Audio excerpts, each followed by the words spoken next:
joining. Everyone. Yes. Okay. Yeah. So let's just give this another minute and then we'll begin, guys. We'll start with the leaderboard.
All right, so let's begin. Good evening, everyone. Welcome to the 11th session of Module 2 of IBC Continuous Education Program, aka IBC CEP.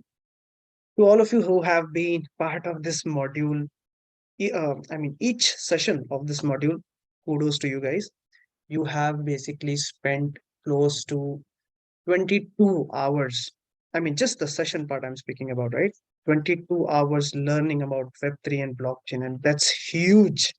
That's huge for the kind of content and knowledge that you have consumed in the past couple of days. Second thing is that obviously you might know by now that this is the last session of Module 2. After this, we have Module 3.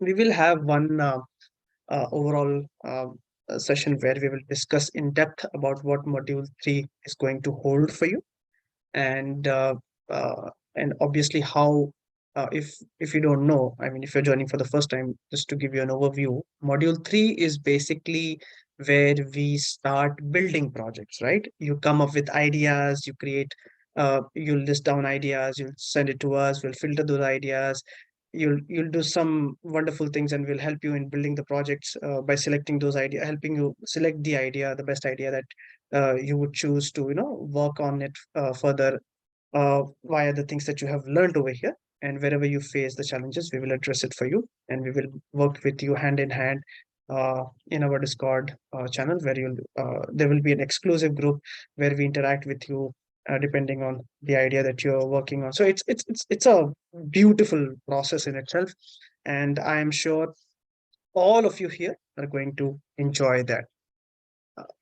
Okay, I think I shouldn't keep you hungry and away from your leaderboard. Let me just share it with you all.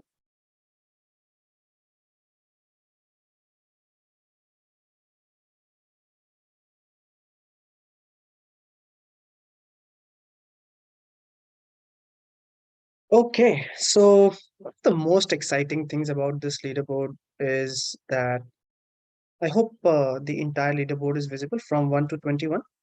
Can my team confirm? Yes, Deepak. Yeah, perfect. So this is the longest list that we have had in our IBC leaderboard. And I'm sure everyone here, including Praveen sir, Selva sir, Deepak Chaudhary, would be amazed to see this entire list. Let me begin. First of Sorry, all, Deepak. congratulations. Yes, sir. 21st number stopped coming, showing. I mean, it is getting hidden. Acha, okay. Let me just. Is it okay now? I think yeah, now it is okay. 21st is Pavani. Yeah. Yeah, perfect. Okay. Great. So first of all, thank you for pointing that out, sir. First of all, congratulations to Amina Begum. You have topped it, 19 out of 20.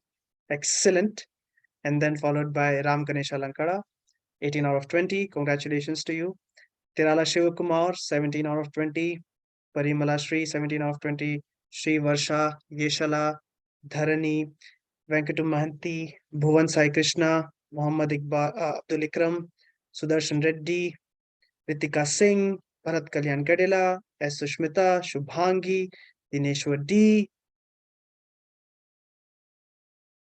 Eppa Sai Charan, T. Akshay Kumar Gaud, Rajula Devi Akanksha, Shiv Prasad G, Badisa, Pavani, all of you. A huge round of applause to all of you. A huge pat in the back.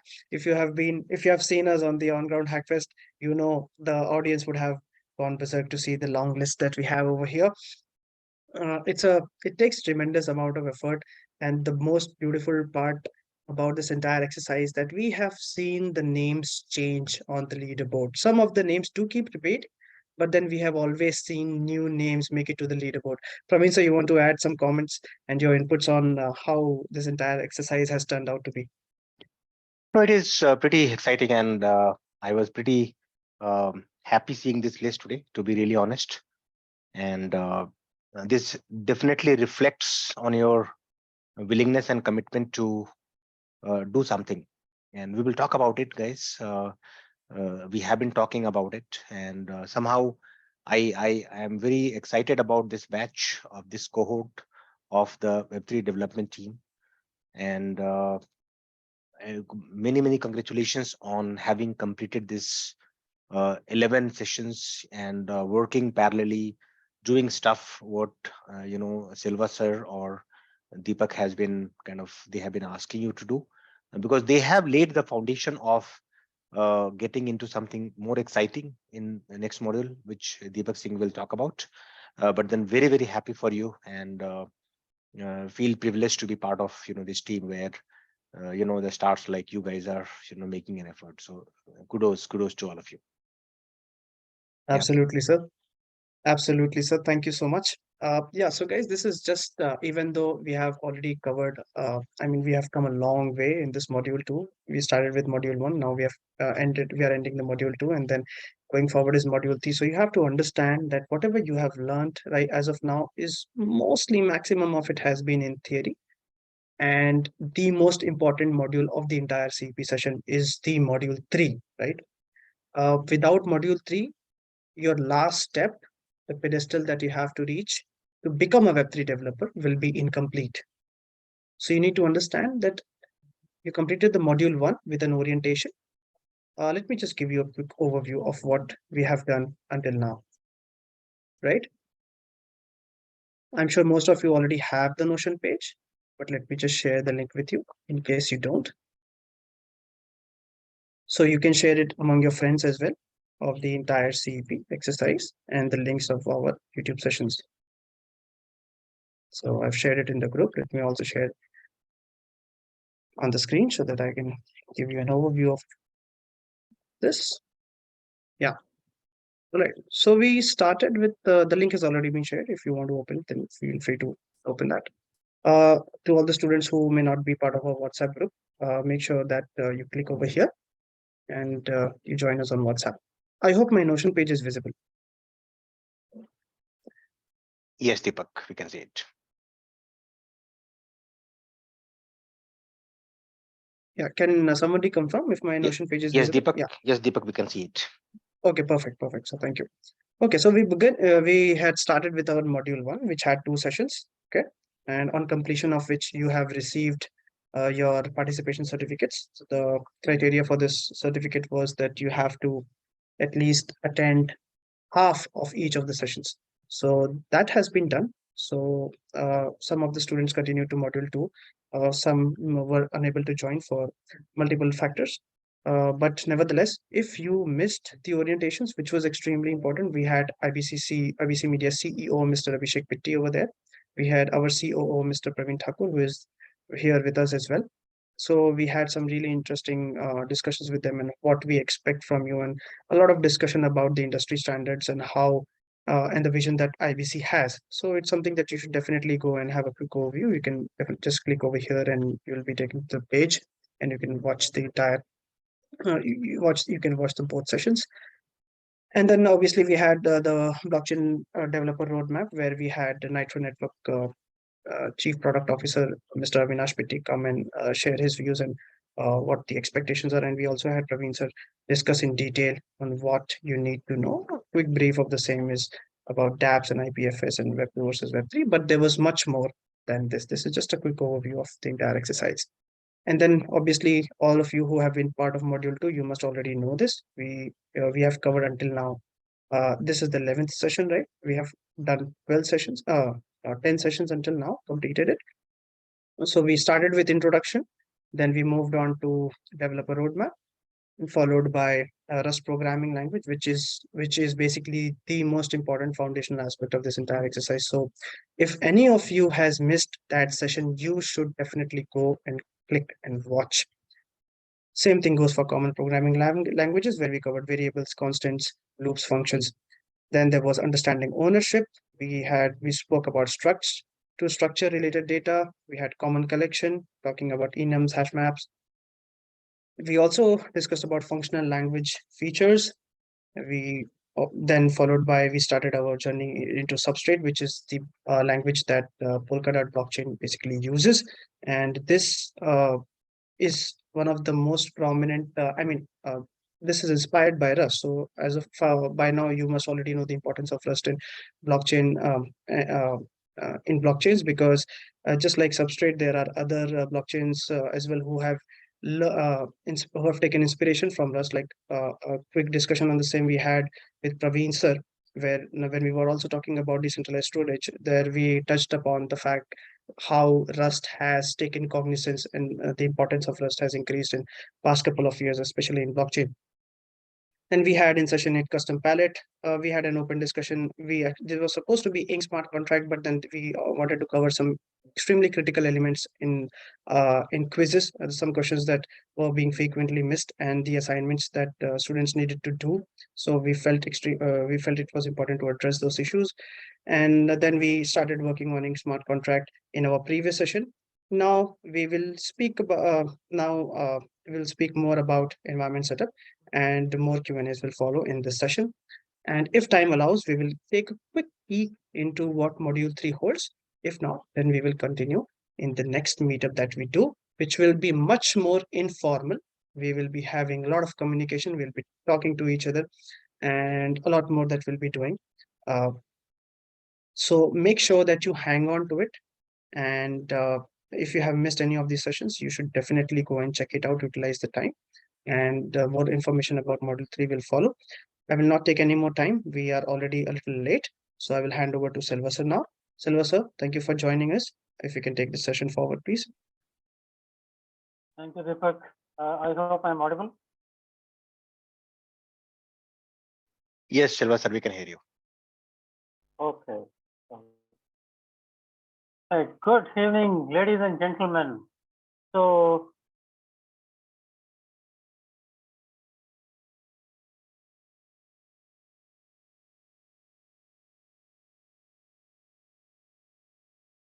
agenda is that we will give you multi-threading, and then I'll give you different hours, but you will not need to do so. I will walk you through that. And also another thing is I'm actually preparing a complete presentation containing each and every step. Okay, so I'm going to do that presentation to you and walk you through, because if I show you the actual distro installation itself, it's going to take quite some time. We could finish it if we had a dedicated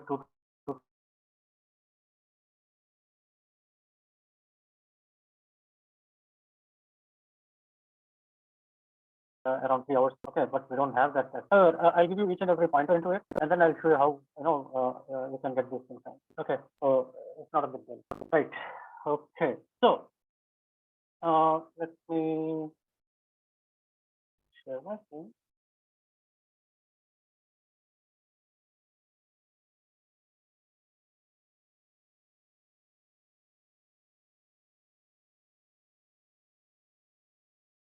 I hope my screen is visible. Yes, sir. Okay, so we're going to take the code directly from the Rust book itself and explain the concepts in there, and then later on you can utilize the Rust book to practice on your own, and it will also be available in the GitHub repository that is being maintained by Deepak Chaudhary. Okay, right. So first off, I believe all of you know basic multi-threading. Probably you would have studied as part of maybe if you have done any Java, then multi-threading is a core concept that is actually taught in the course. So anyway, so what is multi-threading? So essentially, multi-threading would mean that your program is able to essentially run sections of the code parallelly. Okay, so you might have two or three different parts of the code that don't have dependency most of the time with each other. They can actually. So, but generally, so these are two. Say, let's say there are two parts of the program that can run independently. Then in that case, you can run them using multi-threading. Thereby, what happens is essentially what you're trying to do is you're trying to achieve better throughput of your code. That is one thing. And also, you have to remember that why multi-threading is actually saves you time. So essentially, what you know that say for instance, let me show you. So I don't know if you will be able to see this. I'm going to open up the task manager.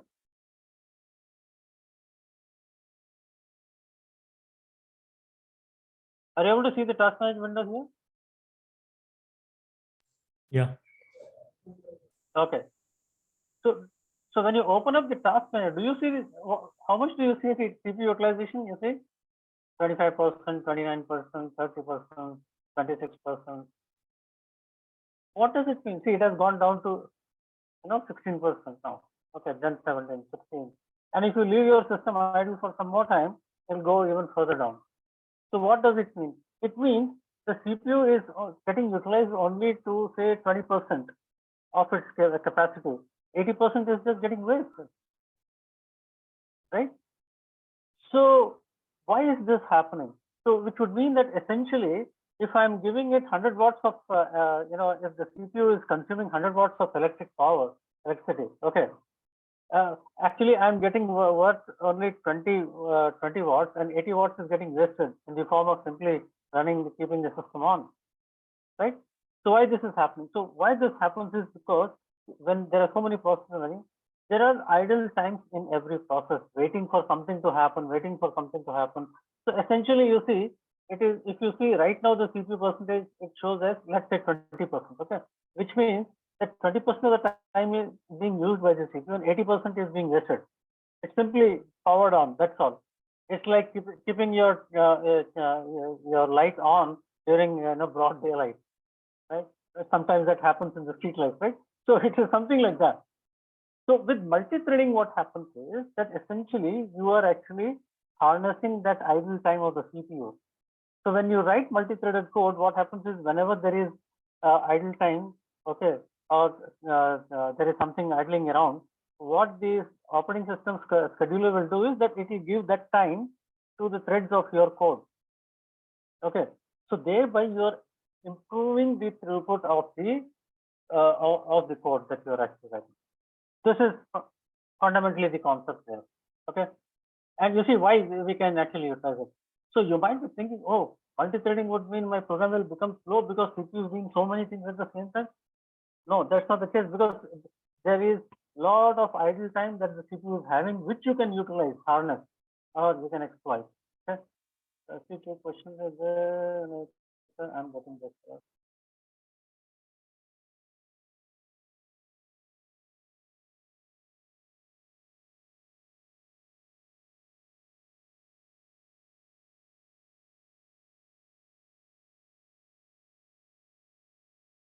Boot up, you need to go into the BIOS setup. Again, remember, this is for everybody, whether it is WSL or using VMware or VirtualBox. Even in WSL also, the Linux distribution is running in a virtual machine only. Just that it is integrated seamlessly with the Windows environment. You don't really feel like you are running the Linux inside of a virtual machine, but actually it is running in a virtual machine. Okay. So to use a virtual machine, you have to have virtualization enabled in the BIOS. Otherwise, no matter what you do, basically you have disabled. If the virtualization is disabled by the hardware, software cannot do anything about it. So first, you need to start up the system and you have to see how to enter into the BIOS, because every laptop model has a different key combination to enter into the BIOS. Go into the virtualization. If it is disabled, you enable it. It's only then you can start the installation. So I hope, Shubhang, is that clear?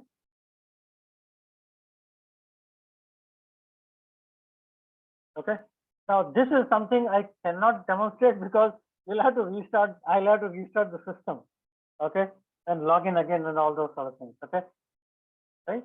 So what you can do is just Google for, you find out the laptop model, Google for that laptop model.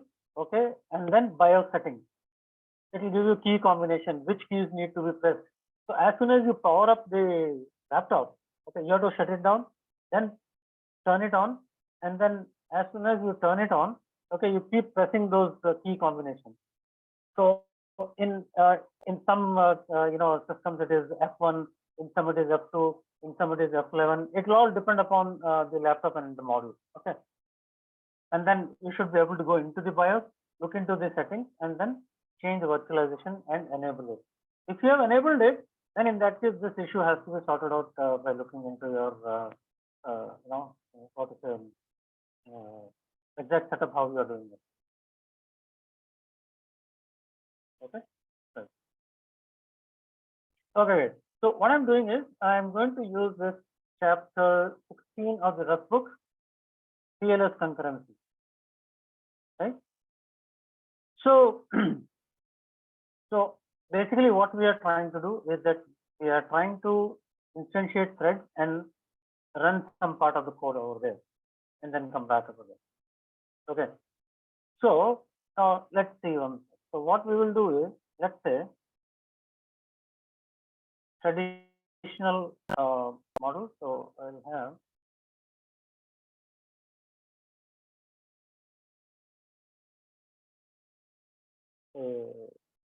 let I or maybe I can go, okay, let I 0,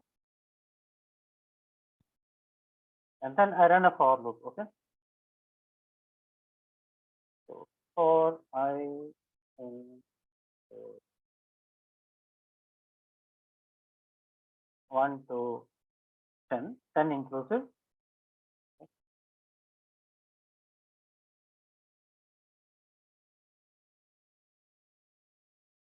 Time.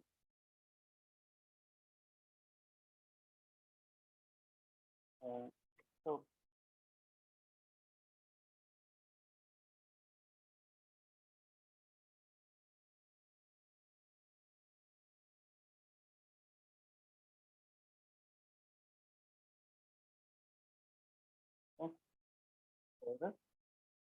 and let's run it.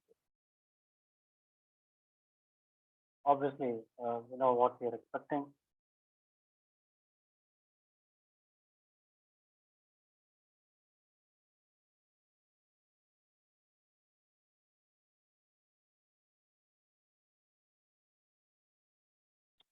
Okay, so we can actually.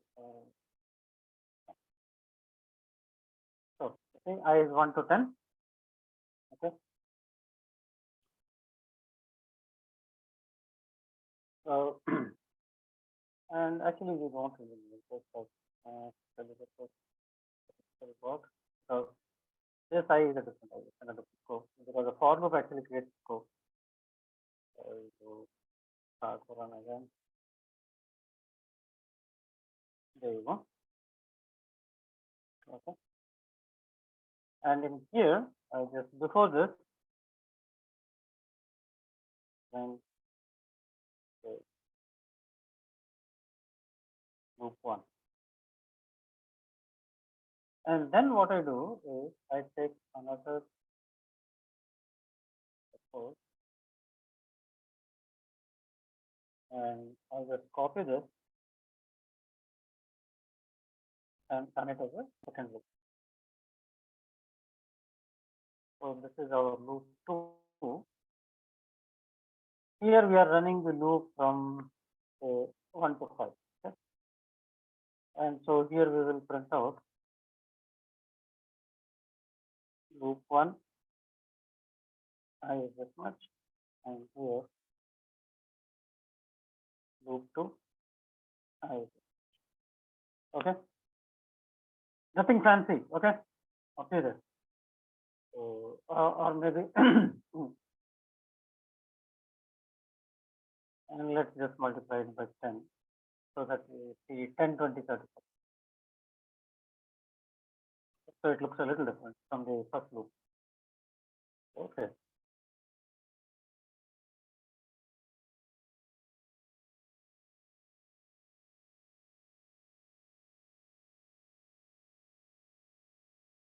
So you see all the loop 1 output 1, 2, 3, 4, 5, 6, 7, 8, 9, 10, and then followed by loop 2 output 10, 20, 30, 40. So what is happening? This is a simple sequential code. So this code runs and then this loop runs in that sequence. Now suppose what I want to do is that I want to run this code, okay, parallelly along with this code. So what I do is I can create a thread and I can pass this code into that thread. Now remember, when you create a thread, and so it's also called as spawning a thread. When you spawn a thread, the thread, what is it? It's just a execution control. So obviously you have to mention, hey, you know what? Create this thread, but you'll also have to mention, hey, in this thread, run this piece of code. Okay. And for that, what we do is we tend to use closures. Okay. So let me do it. So if you see the documentation, so first you need to, spawn the thread. So let's see. So using threads to run code simultaneously. Come back here. So, sorry. Okay. So you use system thread and then you say thread spawn. And in the thread spawn function, you have to pass in a closure. Closure is the code that will actually run. Okay, when the thread starts running. So as soon as you create a thread, the thread starts running. Okay, so I'm not exactly taking this code a little different so that I can explain what is going on in there. So what we do is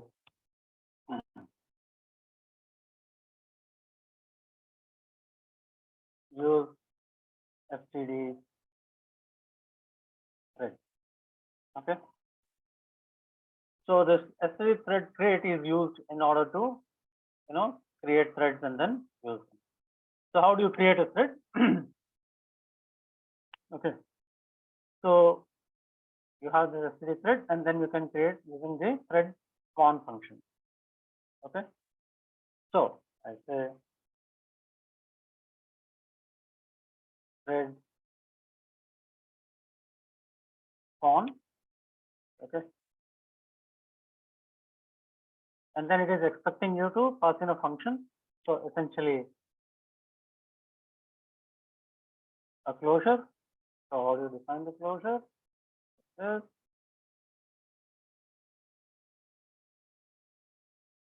Okay, a closure needs to be passed, and what I'm going to do is I am going to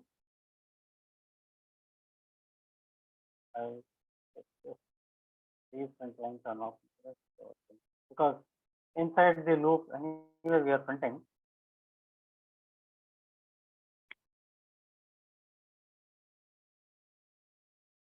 Yes. Yes. Okay. Right. So I spawn a thread, okay, and then inside that thread I am running a loop which runs from 1 to 10. While this is running, okay, our main function will keep running. So this thread spawn, as soon as the thread is created, the data, the code is passed into that thread, and the main function continues running. So we call this part of the code which is running here in the main method or main function this is called as the main thread. So this is the main thread. Okay. So in this case, if I run this code, the output there.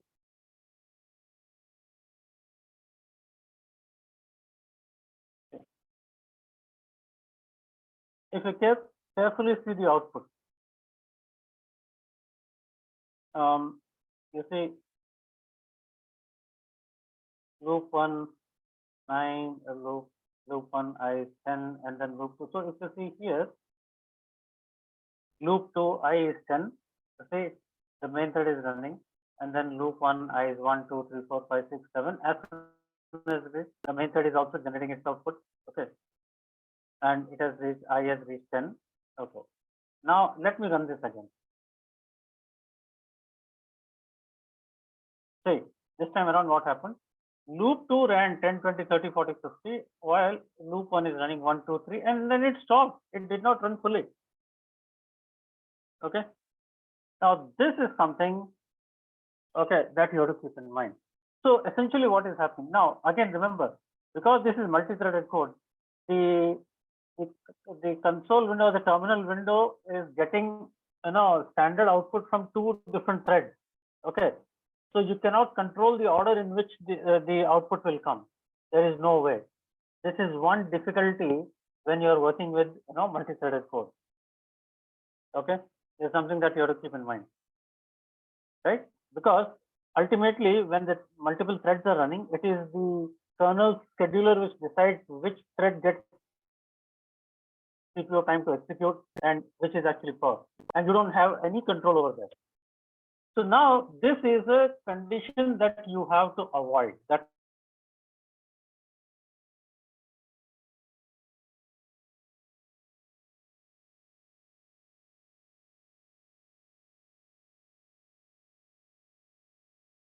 loop 1 did not run at all. The main thing is inside our thread,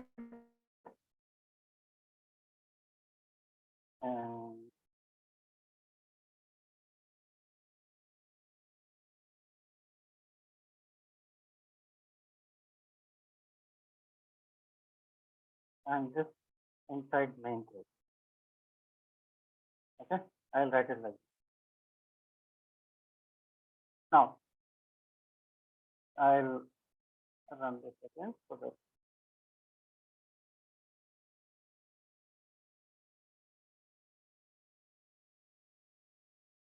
see again the same thing happens.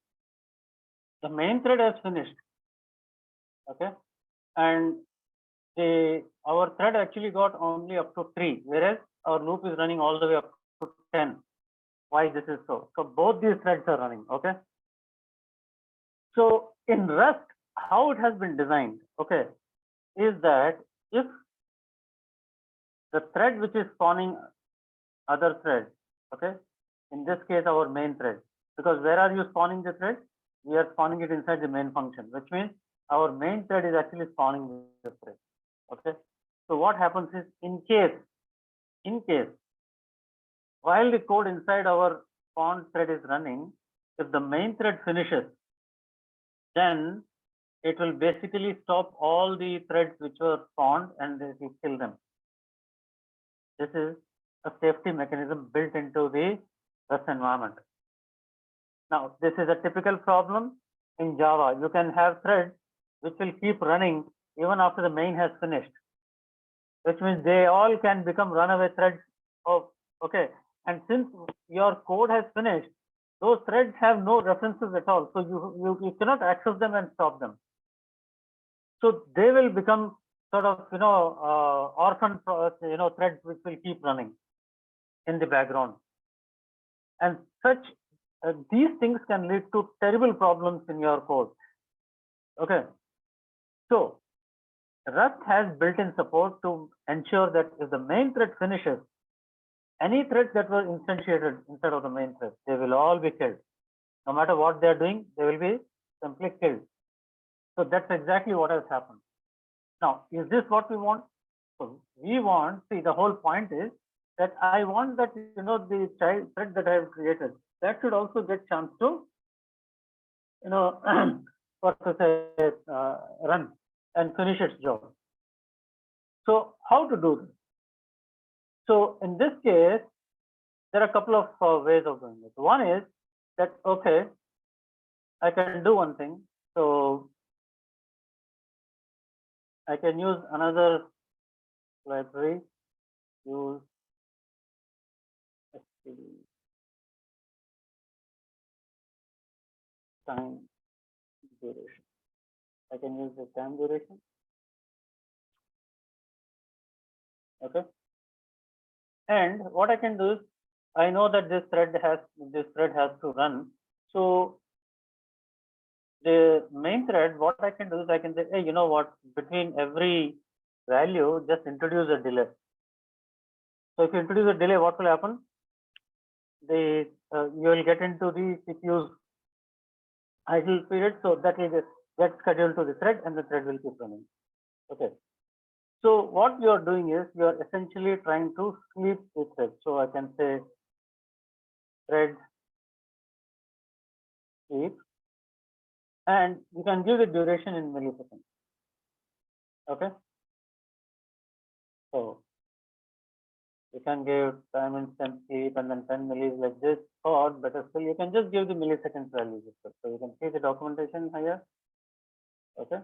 So duration from millis and how many milliseconds you want. Okay. So I'll just take this and put it.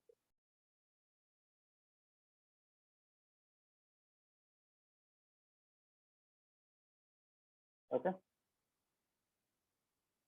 So because I know that, the main thread will finish faster, so I will introduce delay in there. Okay. So let's see now what is the effect of this. So after every value, printing one value, it will basically delay for 1 millisecond. By then, the thread, the font thread can get a chance to, run it. Okay. So let's now run this.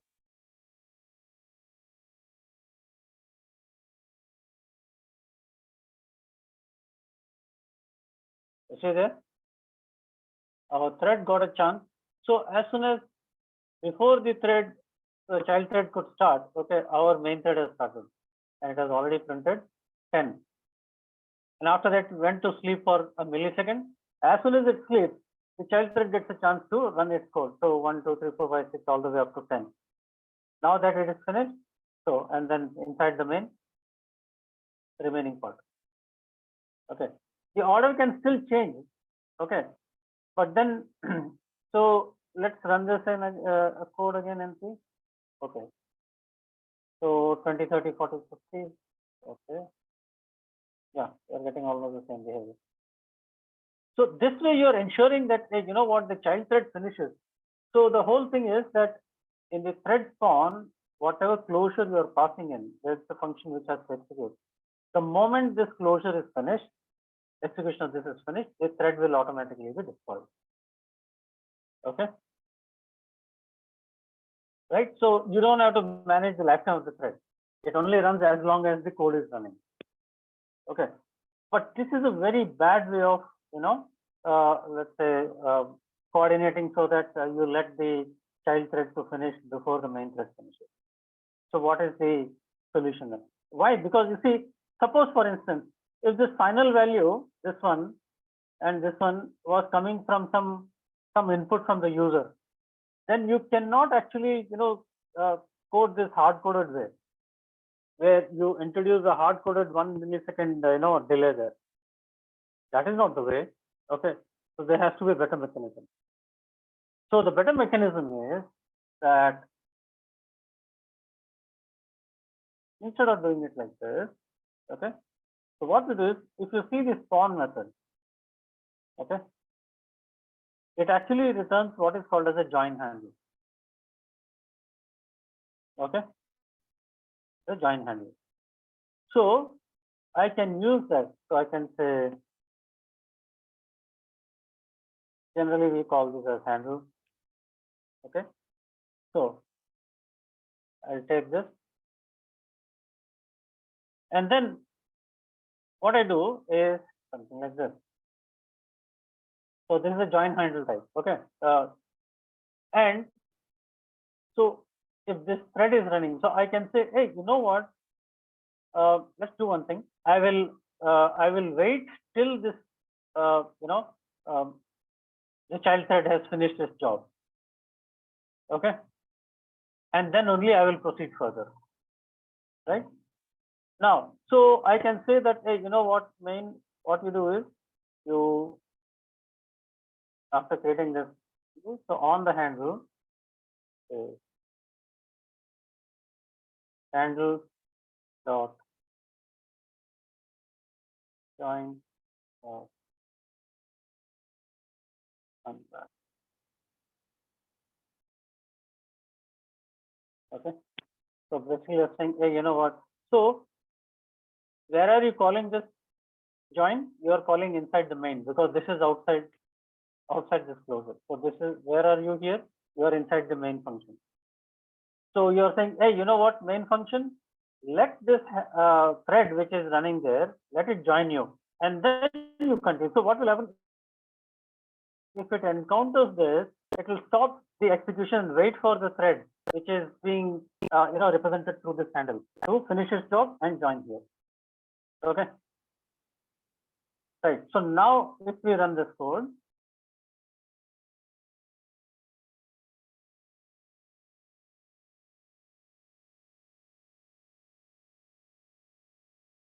okay, you see that? So because it encountered join, what happened was, okay, it actually stopped execution till the thread has finished its job. So the child thread has finished the job 1, 2, 3, 4, 5, 6, 7, 8, 9, 10. Okay, and then our main thread 10, 20, 30, 40.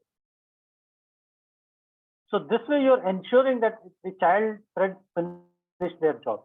But then again, the placement of this join also matters as far as the output is concerned. Now you see, if I take this, okay, and I move it down,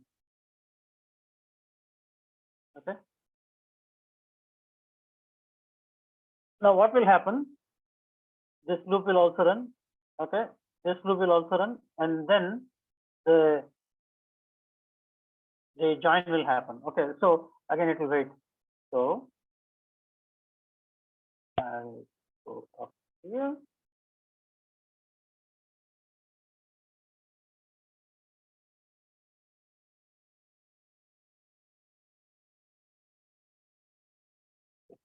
What happened was,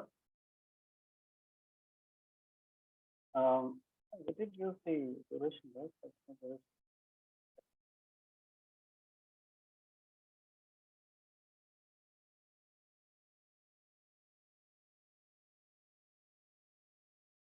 Unused import. Okay, right. Because I. So now see what happens. So I have done the join after the second loop, right? So which means that essentially before this, inside the main, this loop will also get a chance to run. So now what has happened is, it has created this thread and then it continues into this loop and then it finishes the loop. By the time the thread creation happens and then the code starts running, okay, our main thread has already finished its job.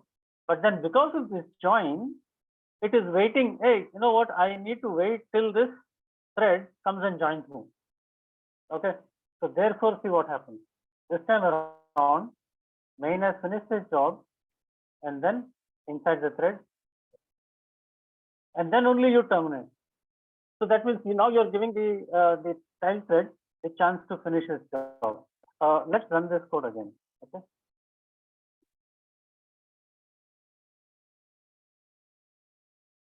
Right.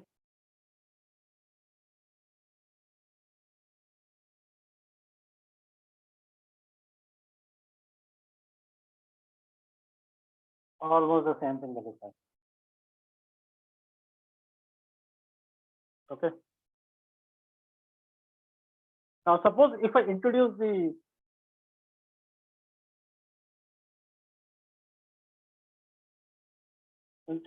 delay, right, yes, inside the child thread itself. Okay, this time what I'm doing is I'm going to introduce the delay inside the thread. Okay.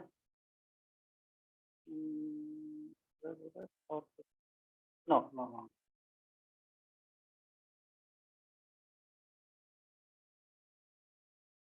Yes.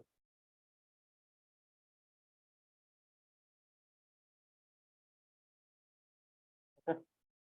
So now, this time I'm introducing 1 second, 1 millisecond delay, okay, inside the main, okay.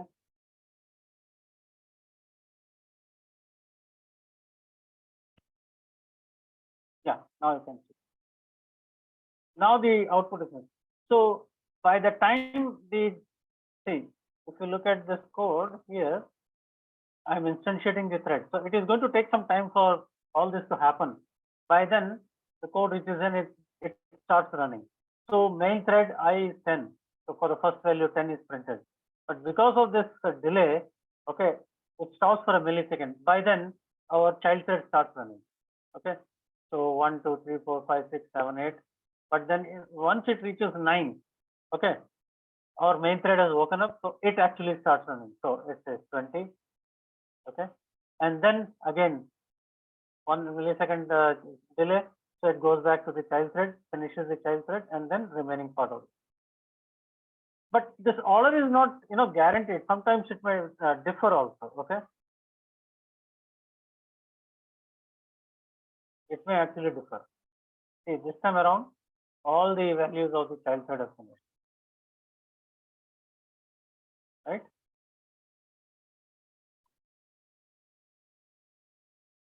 Okay, right. So all I would like you to do is, okay, so these are about the join handle. So what I would like you to do is go through this, okay, and do read upon move closure. So this has to do with the ownership, model as well. What it simply means is that suppose in our main function you have defined a vector, okay, and inside the thread you are printing the vector, right? Then what will happen is if you try to run this code and then say handle.join.unwrap, okay, that's fine. You will get this message, okay, that is may outlive borrowed value v. Okay, so what it means is, if you, so this is a reference type, right? So what will happen? There is a borrow happening here. Okay, this place, there is a borrow happening here, right? By the time this what to say, thread finishes, okay, thread finishes, the main can finish. If that is the case, then this vector goes out of scope. Okay, goes out of scope. So therefore, so basically this thread, okay, it may outlive borrowed value v. Okay, so because you are doing this, okay, so this is a typical problem. So this problem happens because you are using a complex type and you have actually done a borrow. Okay, so the solution to this is that if you, so when you are borrowing, basically what you are doing, you are getting a read-only reference, right? But then if the object itself goes out of scope, then in that case it's a problem, right? That is, your reference will now point to something that is invalid. It doesn't point to a valid, memory location. So this would be a problem, right? So what it says is, hey, you start using move. So actually, the function requires type to outlive the static and blah blah blah blah blah, and then to force closure to take ownership of v, you need to use the move closure. So this is called as a move closure. So basically, what you have to do is you have to use in place of this. Okay. Well, see, so you can actually see, for instance, this is a typical example. What you have done, you have borrowed this v, okay, but as I told you, what happens is this is a threaded code. So what happens? A thread is spawned, and then the code is given to that thread, and then the code starts running. All of this, by the time this happens, okay, the main continues execution. And what it does, the vector that you created is already dropped, which means it's removed. So by the time this this part of the code, that is this thread, gets a chance to run, v is no longer there. This is what it says. So basically what it is saying, hey, the closure you have given, that closure may outlive the borrowed value, because this closure will actually be running beyond the availability of this. So this happens with borrowing. So therefore, what you have to do is that you have to ensure that this doesn't go to whatever you have, whatever entities you are using from the outer scope, because this is outer scope. This is the closure, right? So inside the closure, this is the scope. This is the inner scope of the closure, and it is trying to access V, but V is defined outside the closure, right? So it is in the outer environment. And so the closure has no control over outer environment, entities. So this is the point. So what you do is that you add this move key like this. Now, when you do a move key, what happens? When you put a move, any entity you are using, like V, from the outer scope or outer environment, what will happen is basically the closure will take ownership of this. So which means now that V that we are using here, okay, so this thread has taken the ownership of that V. So as long as thread is running, okay, V will not get destroyed. So because the ownership was actually transferred to V, after this code, okay, you don't have access to V again. So if you put a drop there, okay, here, if you just move to context, value has already moved. So if you do a drop of V after this closure, okay, value used here after the move has already happened. So the ownership has already changed hands. So V is not pointing to anything, okay, valid. So you can't do a drop, okay. So these are the things that you have to keep in mind. So these are the ways to again, basically hand over ownership, and then you make use of it. But again, remember, what if I wanted to use the I'm sorry. Okay, I wanted to use this V after the thread is done. Okay, so you have to think through all those scenarios, because ownership, okay, and borrowing will always be there associated with the closures as well, just like with functions. Okay, so you have to be careful in using it. Okay. So we have a question. Can you please address this? I know the 9th line. Sir, may I know the 9th line of previous program? Above. I mean the one I showed.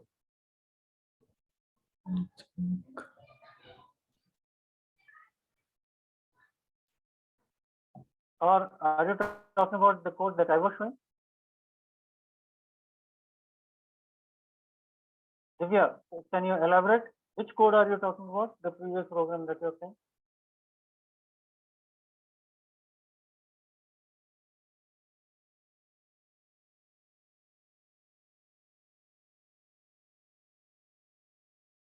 Divya, are you there?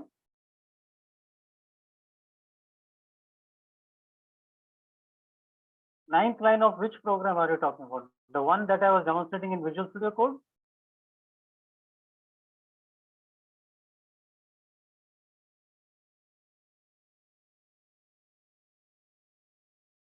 It is clear. Okay, good.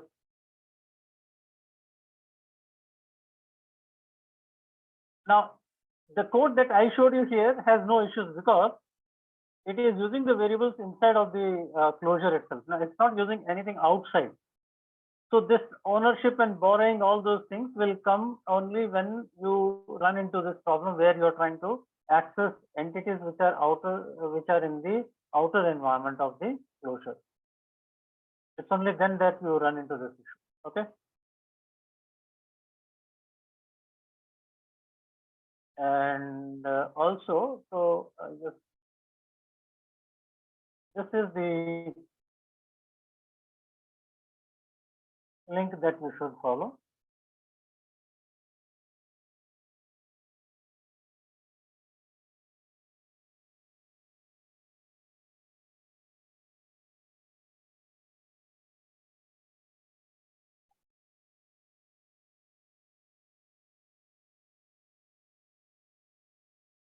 Okay, you can use this link, come to this page, okay. Play around. I can give you a simple homework problem to do. Okay, this is not the assignment, but trial.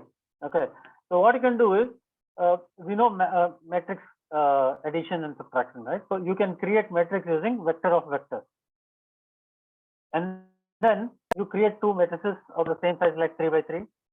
Okay, and then try to add them. One is the traditional way of doing it. Okay, go to the ith row and jth column and then add from aij and then bij, add it and put it into cij. Right, this is the typical way, sequential way. In a multi-threaded way, what you could possibly do is that you can basically create, let's say if it is a 3 by 3 matrix, right? So while row 1 of A and row 1 of B is getting added, row 2 and 3 are still idle, right? So once that is finished, only you come to the row 2, finish the additions of all the elements in the columns, and then row 3. Instead, what you could do is you could actually spawn 3 threads, 1 thread for each row.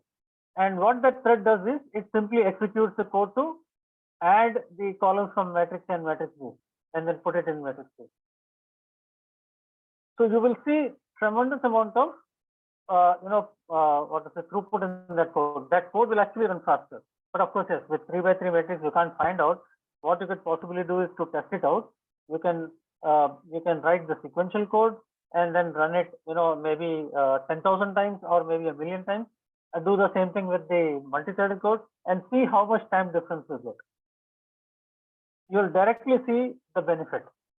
Okay, this will become pretty apparent. Suppose if you're having, let's say, a matrix of size 10,000 by 10,000 or maybe a million by million matrix, then in that case you will really see the difference. The non-threaded code runs pretty slow compared to the threaded code. So multi-threaded code will run very, very fast. Okay, you'll get a lot of performance boost. That is the beauty of multi-threading. But again, remember, multi-threading has its own challenges. Okay, I'm not trying to scare you. See, I'm just trying to tell you what is the issue there. So essentially what happens is, if you're writing a regular code, see, I'll just show you. So even if you see this code, right? Now, if you forget about this one, thread spawn, then it is just a regular, sequential code that I started with, right? That is very easy to understand and create a mental picture of the execution. But then once you have some part of the code which is running inside a thread, then you have to understand that this code is also running and this code is also running. Both are running in parallel. Okay. So if something goes wrong with the code or you're not getting the desired output, okay, the creation of that mental picture takes certain amount of mental picture for a multi-threaded code takes certain amount of experience. So you have to practice it more and more. So in order to practice, we can take this as an example. So you do this matrix addition in a sequential manner like you traditionally do. Then you do matrix addition using the multi-threaded way, where there is one thread for every row. Okay, so all the rows are getting added in parallel. Okay, you can get that thing done. Okay, so, is there any questions?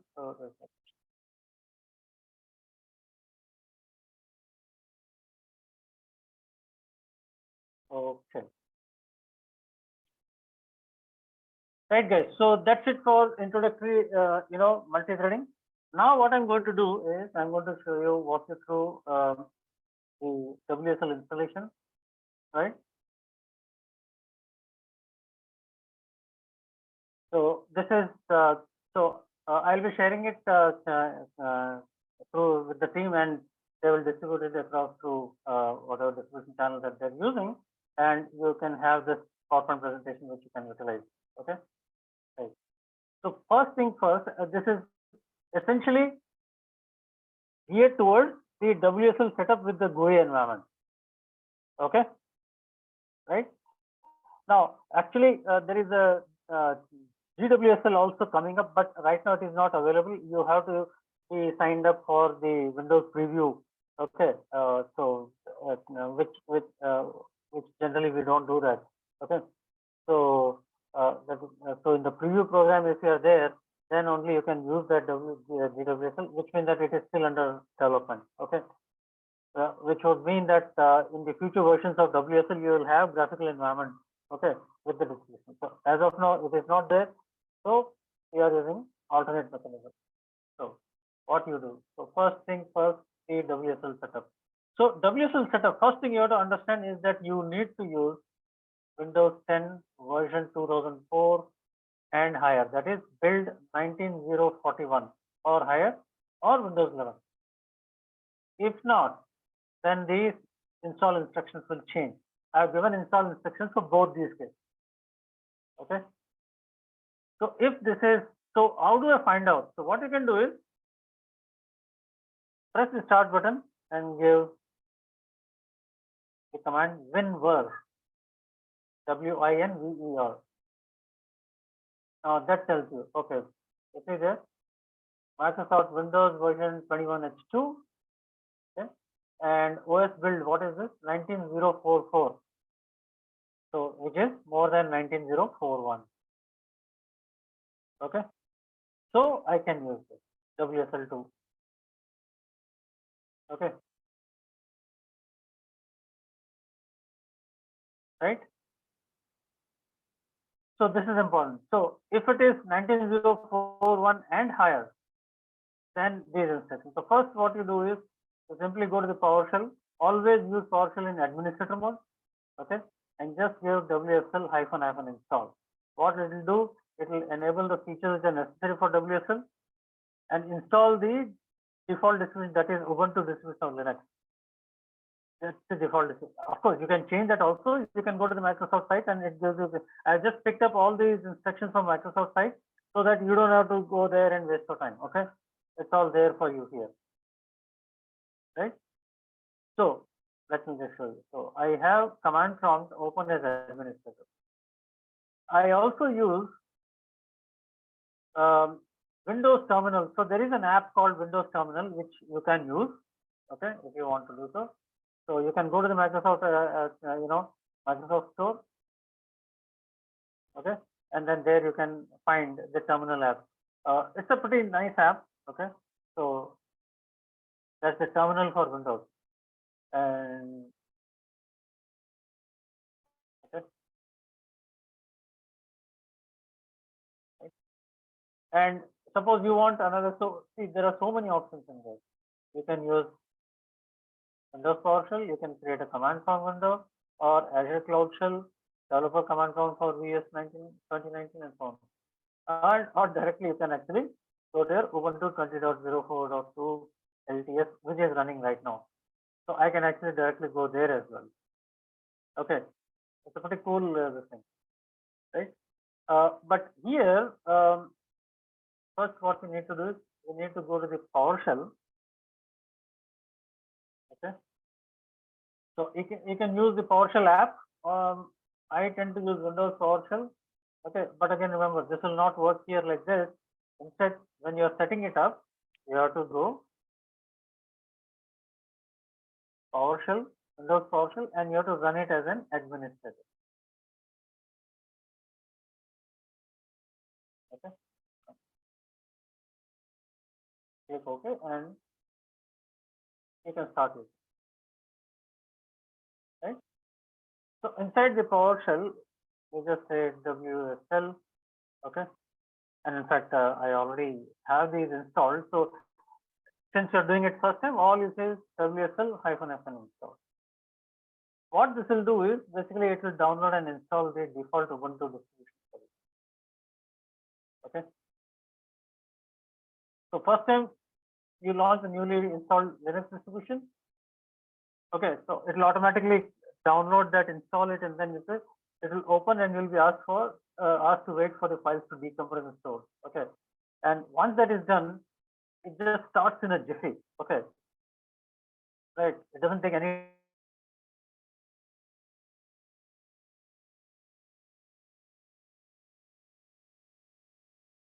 time to start off at all. So one thing, what have the option WSL virtual machine platform component? It downloads and installs the latest kernel, Linux kernel, and sets the WSL2 as the default, and then downloads and installs the Ubuntu Linux distribution. Now again, remember, you need to have very good internet connection.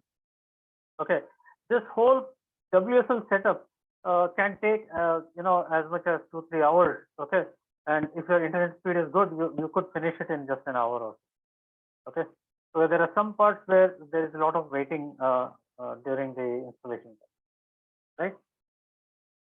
So be prepared. So just do this WSL install and it will be up and running. Okay.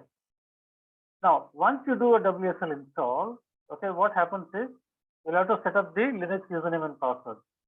So once the process Linux distribution WSL completed, you open the distribution using the start menu, and then because it is running first time, it will ask for the username and password for your Linux. Okay. So there are certain rules about it. So which you can see, that means this username password have nothing to do with the Windows username password. Okay. Right. Now this is the WSL setup for Windows 10 before version 2004. That is build less than 19041. So here, whatever, if you see this command, all these processes that WSL install is doing, okay, all by itself. You have to do that manually with older versions of Windows. Okay, with the older versions of Windows. So first up, open the PowerShell as administrator.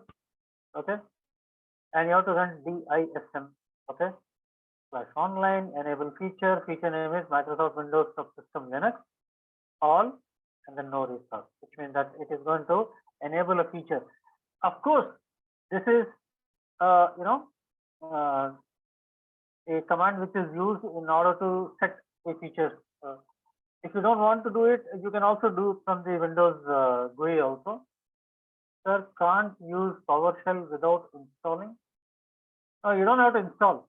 There's a Windows PowerShell already available. Just check it out. Just check it out. See, I'll show you here. Just if I type, see, I have PowerShell app and I have Windows PowerShell. It will be there. Just check it out and let me know. Do you see PowerShell?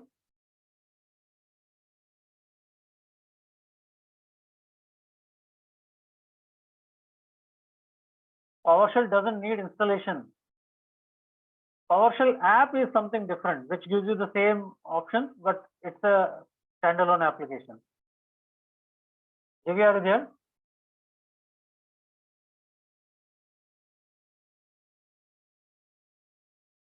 do you see PowerShell? When you click on the start button and then type power, you'll see PowerShell also, Windows PowerShell. Do you see that on your system?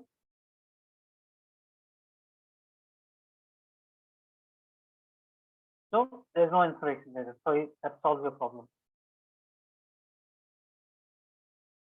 So just copy this command and put it and then run it. Okay. Now another way of doing this is like, you come here, click on the thing, and then you say, just type app and features. You just type features, come here, and then you can go to the optional features. Okay, and then here you can more Windows features. Yeah, this is the one. And if you see here, if you come down,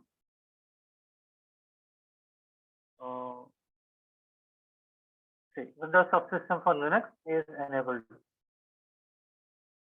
So if you have not done that earlier, this will be disabled. So you'll have to click this and then click OK.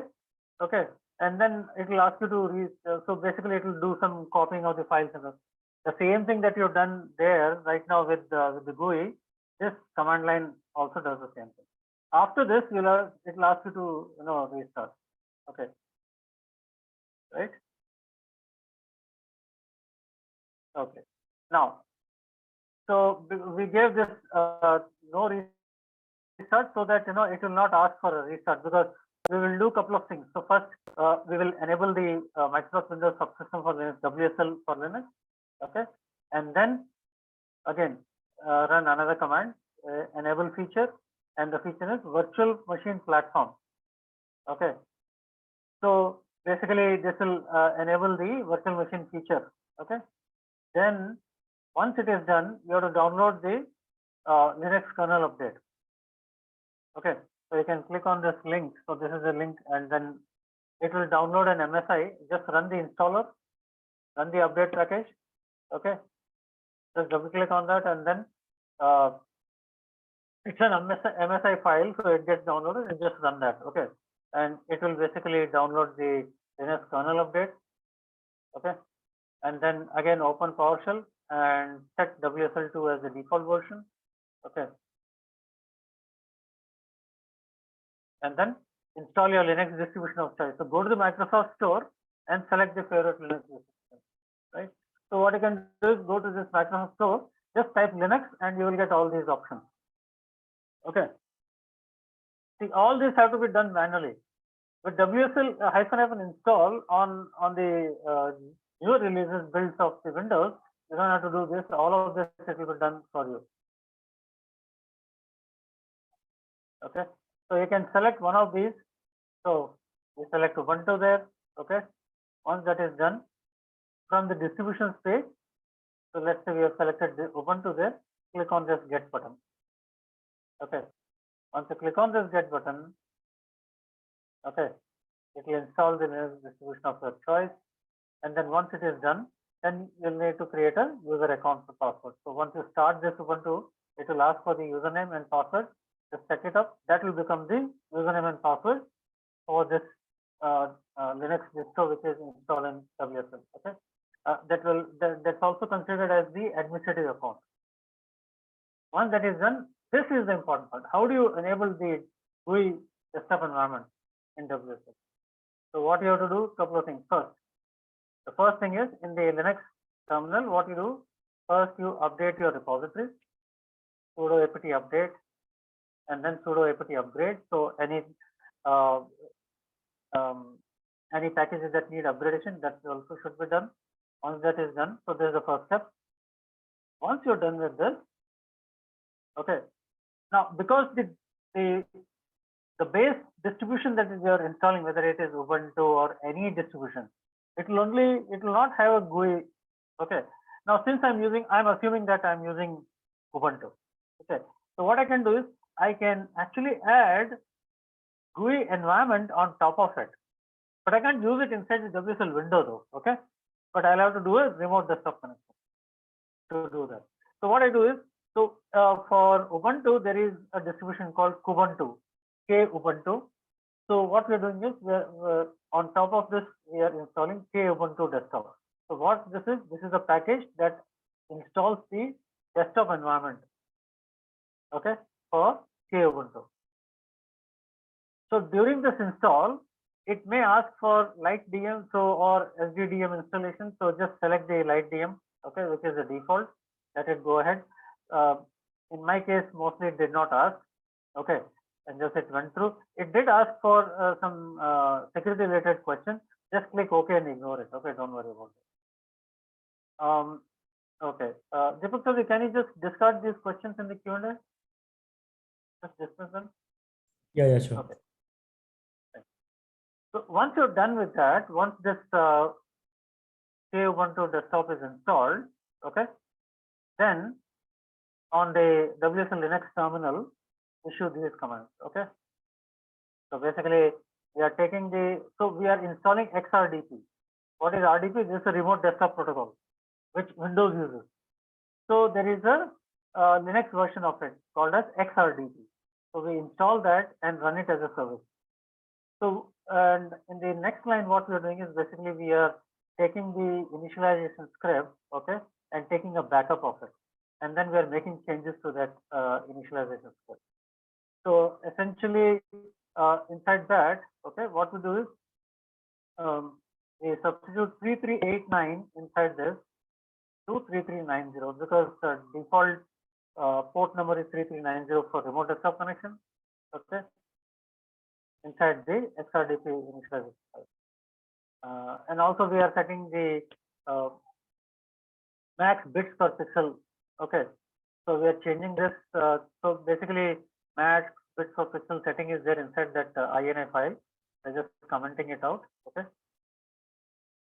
Right. And then we are replacing it with max bits per pixel as 128. So it was better graphics. Okay. And then also X server bits per pixel. So that is also changed from 24 to 128.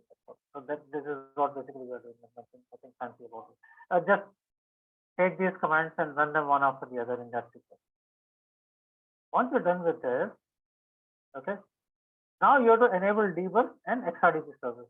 So how do you do that? So first you say sudo systemctl enable debug.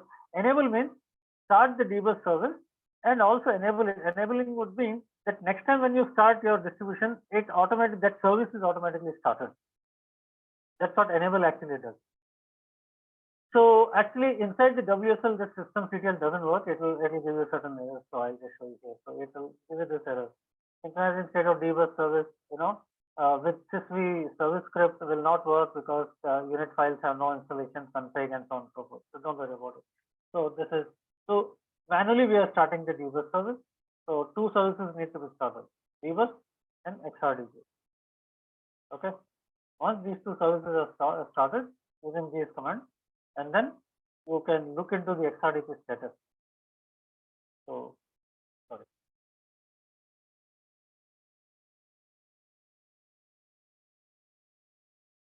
Okay.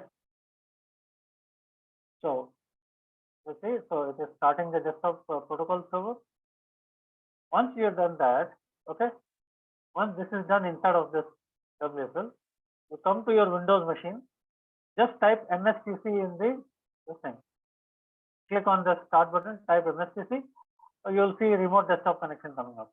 Okay, select that, and there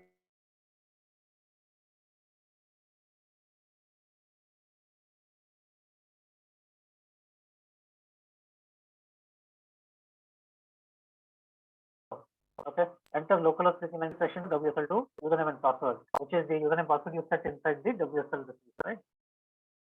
And then we'll see a screen like this. Just give the username and then password and click OK, and voila, good to go. So let me just show you here. So okay, so this is my distribution running. Okay, so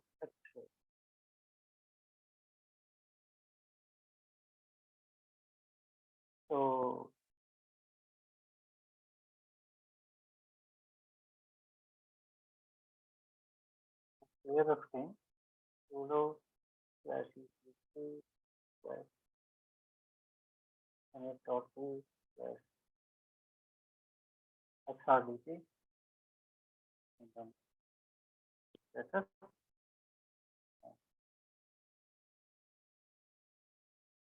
So it is running. Okay, XRDP is running. Once it is running, what I can do is I can just come here, okay, and I just type remote. I'll get the remote desktop connection. Or you can also type mstc. mstc is the executable for the remote desktop connection. Click on this. So it is asking for the computer which you want to connect. Okay, the 3390. Click on connect. The identity of the remote cannot be verified. Don't worry about it. Just click yes here. Okay. See the screen? Remote desktop. Okay. Then let the session be exhausted, and here the username you give whatever is the username that you set it up. Here I given, and then I give a password.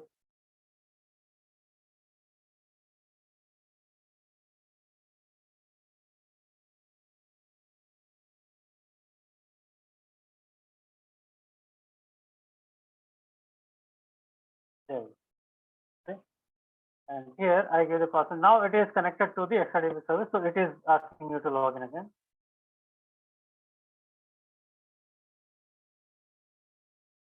There. Okay. Are you able to see my desktop there with a little mouse in there? Yes, sir. Okay. And now I can do whatever I want. So, but the desktop environment I am using is different from what you will see there. Okay. So the instruction that I gave you, that will actually install a KDE environment. Okay, which looks a little different from there. Okay. So I have installed XFCE, which is again a desktop environment, which gives this sort of a look and feel.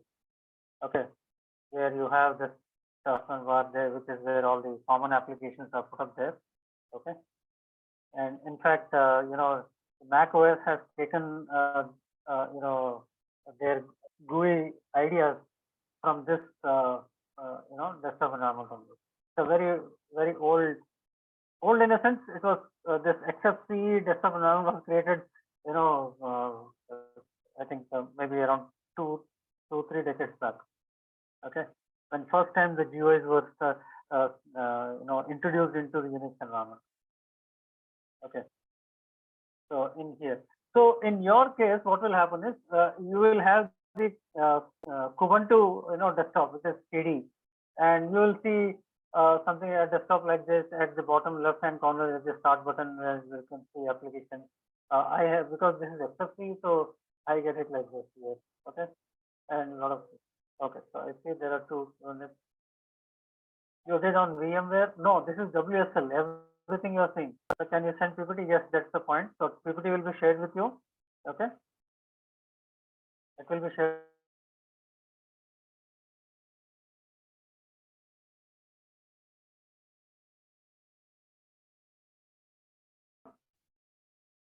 So now you can see, since I'm using XFC, generally I don't do that in fact, because it actually want to say folder. So I just created, run the terminal emulator here.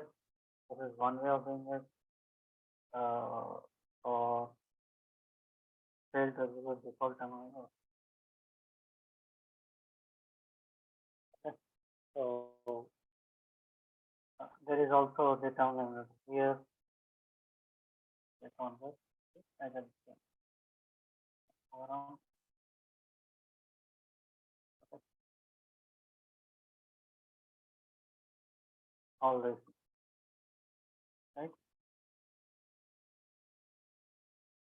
So now everything is finished. So now from through the remote desktop connection, you can easily run all the GUI tools. Okay. So again, I'm using XFCE. I think probably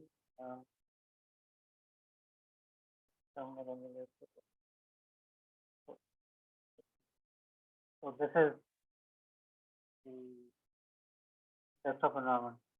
So this is window manager, panel, desktop manager, file manager. So these are all the part of the XFCE.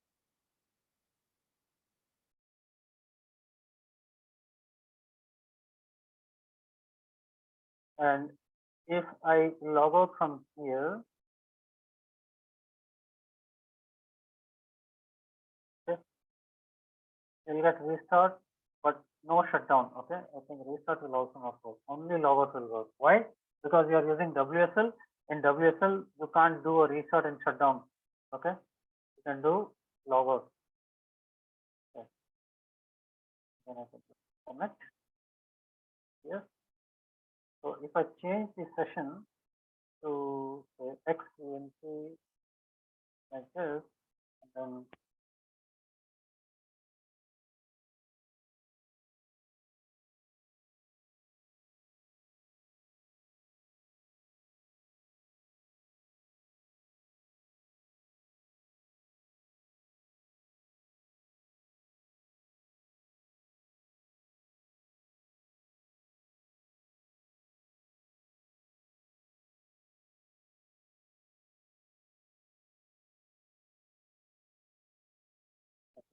XVNC will not actually, I think probably it will take more time and so somewhere it will start off. But so the advisable thing would be, because I think that is not, I did not configure that. So it may actually not run. So I'll just close this. Session will be disconnected. I'll say OK. And then start the remote. Right? Yes, that's all. So this is the session that we need.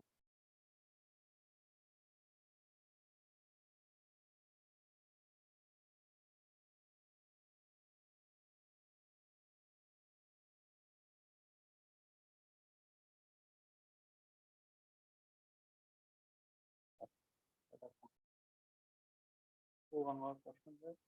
So try to upload this session video a day before the next session so that we can see environmentally. Okay, if once this is done, okay, this part is done, okay, then rest of it only the Rust setup. And you know how to do that, right? I've already shown you a couple of times. So what you do is you go to the substrate site and then all the prerequisites. Okay, so I will put these instructions also in this itself. Okay, and then I will share it and you'll have them and just run those in case if you're having any issues. But remember one thing though, okay, I just want to tell you one more thing, okay, which you should be aware of. So suppose from here also I can simply say exit. Okay, then this remote desktop connection will automatically. So even if you exit, okay, our remote desktop connection is still alive.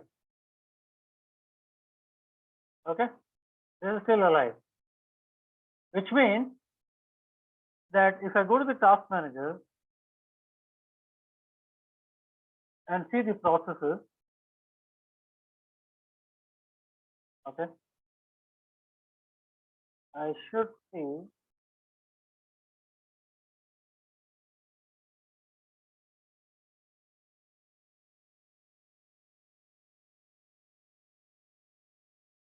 that actually keeps running as a background process.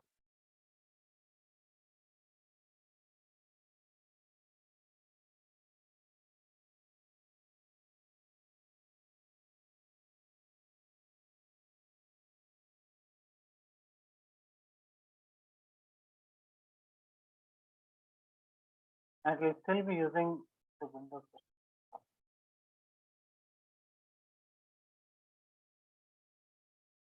Okay, it's not listed in here.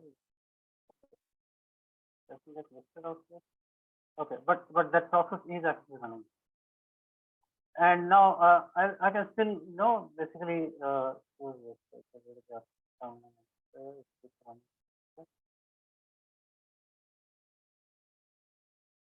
Which means that it's still running over.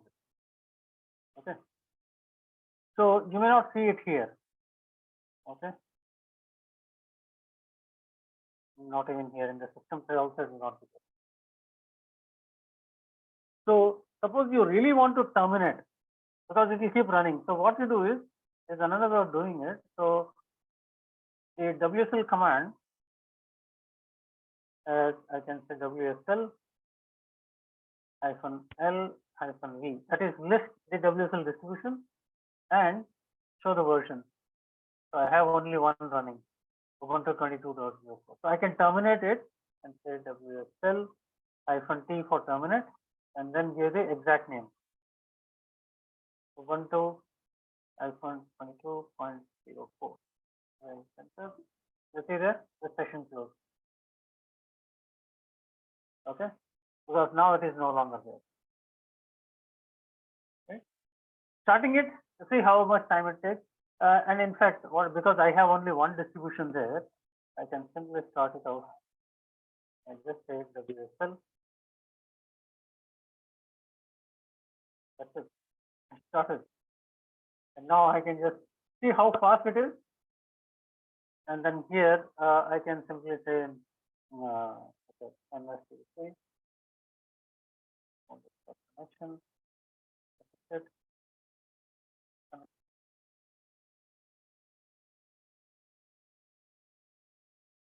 Oh, cancel that. Okay. So what I need to do, so this is something that you have to keep in mind. So what you do is next time when you start off,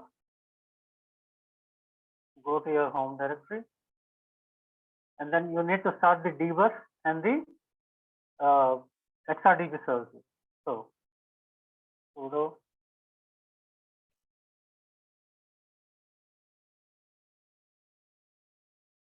sudo /etc /init.c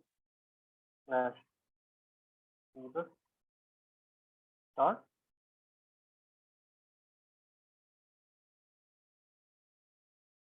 and then sudo /etc /networking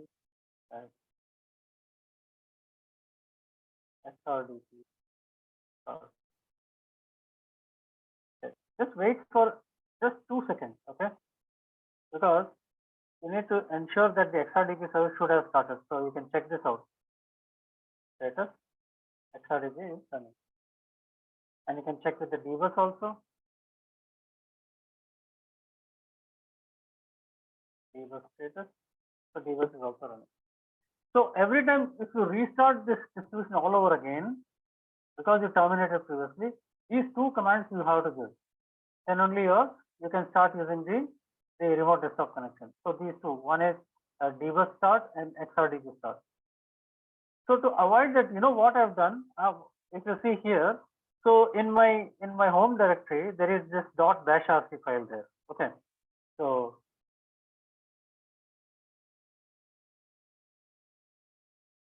if you see here at the end, okay, I have not added it here though. Okay, so what I've done is, if you see here, I've just created a start GUI.sh shell script file. Okay, and then if you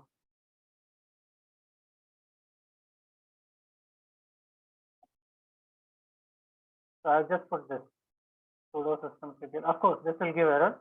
Don't worry about it. Nothing to say about. And and I just run this. Okay, so I say // and then start GUI.sh. Now it is running. So now if I come here, remote desktop connection, and I click connect, immediately you should see this one, the screen. Okay.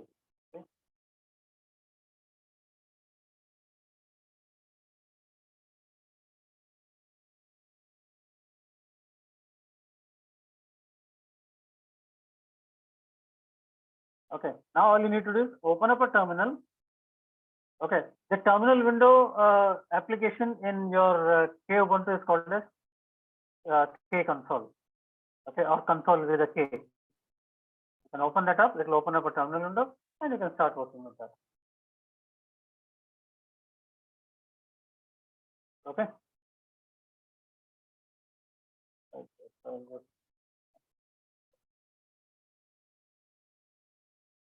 Is there any questions? No questions. So that's it. Now, remaining thing is pretty straightforward, which is the same for Mac OS, Linux, as well as WSL. Okay, so you can simply go to substrate.io. Okay, in the developer section, go to the docs.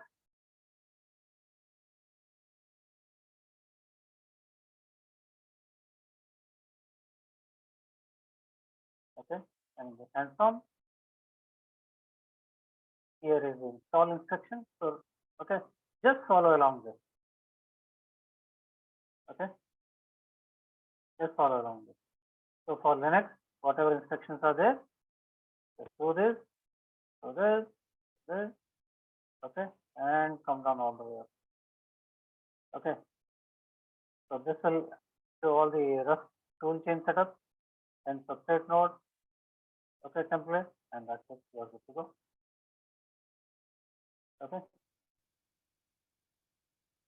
So what I will do is I'll take these instructions also and put it in the PowerPoint presentation, and then I'll be sharing it, so all of you can make use of it. Okay.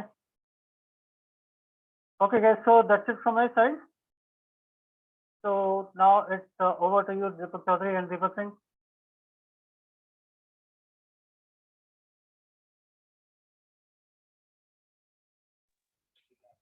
Yeah, thank you, sir.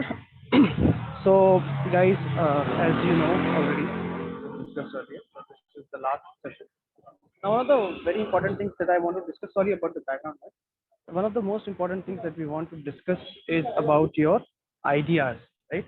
If you have been part of the on-ground hack fest, you would already know that how important the ideas are, and that each one of you has to come up with the ideas that you would want to build in our next module, basically, which is module 3, where we help you in building your project. We will help you in selecting from the cohort of your ideas. We will help you in sorting out which would be the perfect idea on which has the feasibility of being built from your point of view, from the level where you stand correctly. So I will be sharing a form. Deepak Chaudhary will share a form in the chat right away. So open the form.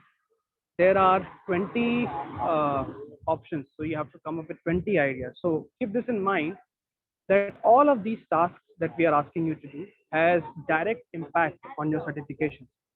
So take it as seriously as you would take any of these sessions. Okay. Deepak, can you just display the form?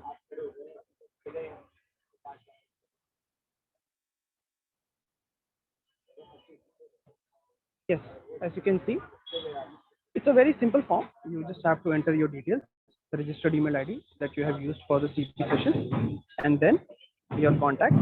Obviously, your GitHub link is extremely important. If you don't have it already, that's a big mistake, big mistake. I cannot emphasize it enough. We have already discussed it multiple times. You need to create your GitHub account. If you haven't done it, do it right away. And then what you will do is basically come up with a lot of ideas that we have discussed in this session. I mean, in the entire module, and something that you can take away and you So would Deepak, want to. sorry, Yes, sir. why don't I give some more perspective to that? Please, sir. Yeah, thank you. So yeah, so guys, I am sure you have had a wonderful session today.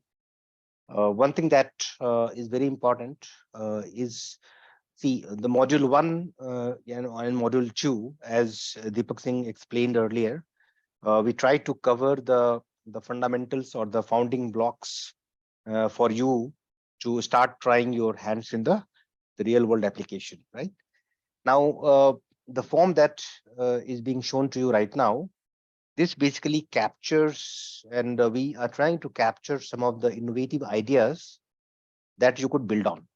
Now, these ideas could be very small. And why is this an important thing? Because we want you to think about what are you going to build, right?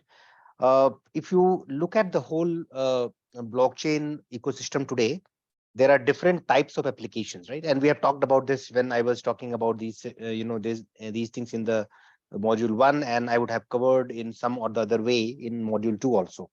Okay, so there are different types of applications. Now, these applications could come from the finance side.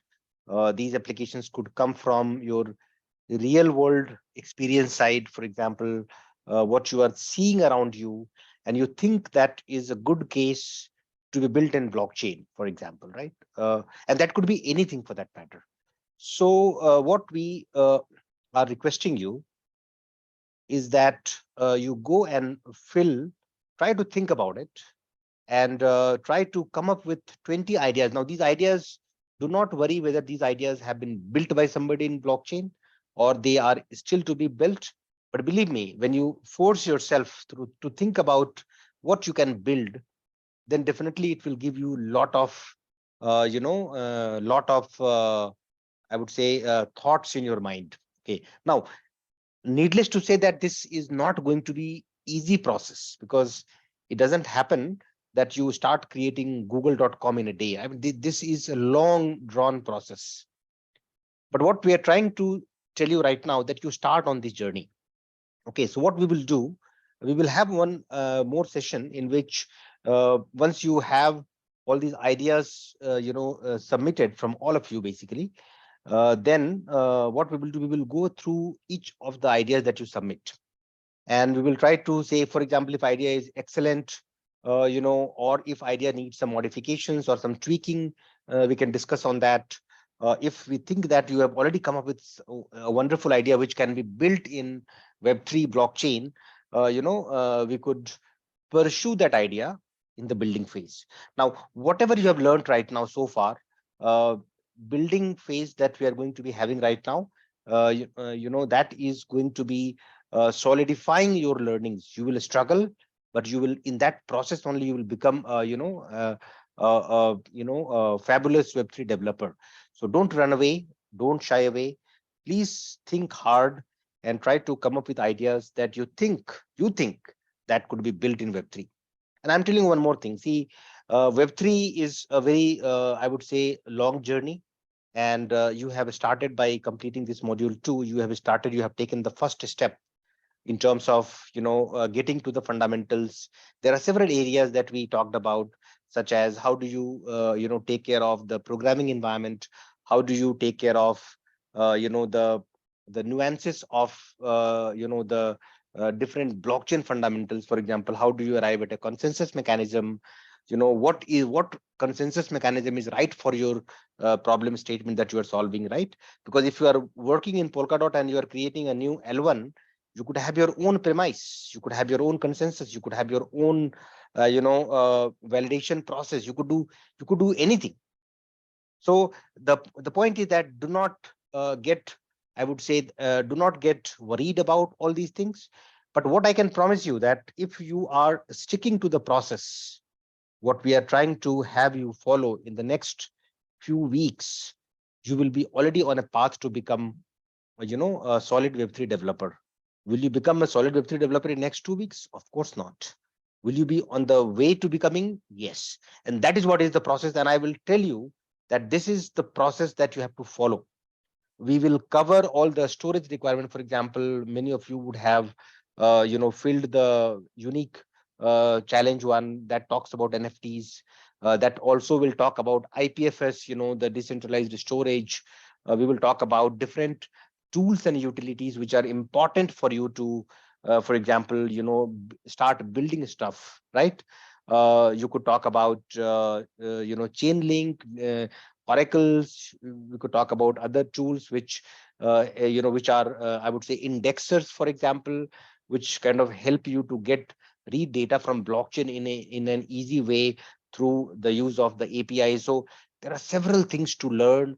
There are several things to explore. And believe me, I have spent my life in Web2, almost 20 plus years, but I can tell you that this, Web3 world, I am personally loving it. Okay. And you guys exactly will start, you will start getting in love, in awe with, this particular technology. But don't get disheartened that it is taking time. You are struggling with Rust installation. All these are the, initial primitives, which are meant to be difficult. But the guys who are kind of, crossing this stage, they are already on the way of. In fact, when I look at all of you scoring well, when I see all of you participating, and I know, I mean, there are some people who have not participated today, but you guys have taken that pain and, on a Tuesday evening and spending these 2 hours, 2.5 hours. Believe me, you are not empty handed. You are learning a lot. And this experience is going to be invaluable in becoming the building process, starting the building process. So I think I, finally congratulate you on having completed the web module 2, which is the technical and which is a very, very intense module that you guys have been able to complete. Now I call upon you to take the next step, in which you start with thinking, 20 ideas. Now I'll give you some examples of ideas. You could say, okay, I want to make decentralized Uber. I want to make decentralized Ola. I want to create decentralized Swiggy. I want to create a platform where people can come and sell their stuff. I mean, you can do anything. So think around you, what problem statements you are seeing around yourself, and what you think you could build, and that's where your innovation comes. And what screen you are seeing right now, you will see several people in our previous programs. They have come up with wonderful ideas, which you can go and check on IBC Media website, and you will get to know what people are thinking, what you could think, can you improvise upon, right? So this is very important exercise, and I would love to have several people, all of you basically coming up with as many ideas as you can, in next few days, couple of days, and then let us explore them and see what you think. And then we will take you to the building process. I would also say towards the end that you will have to use your Discord channel very, very effectively. Selva sir and Deepak Chaudhary and the whole IBC media team is actively, monitoring the Discord.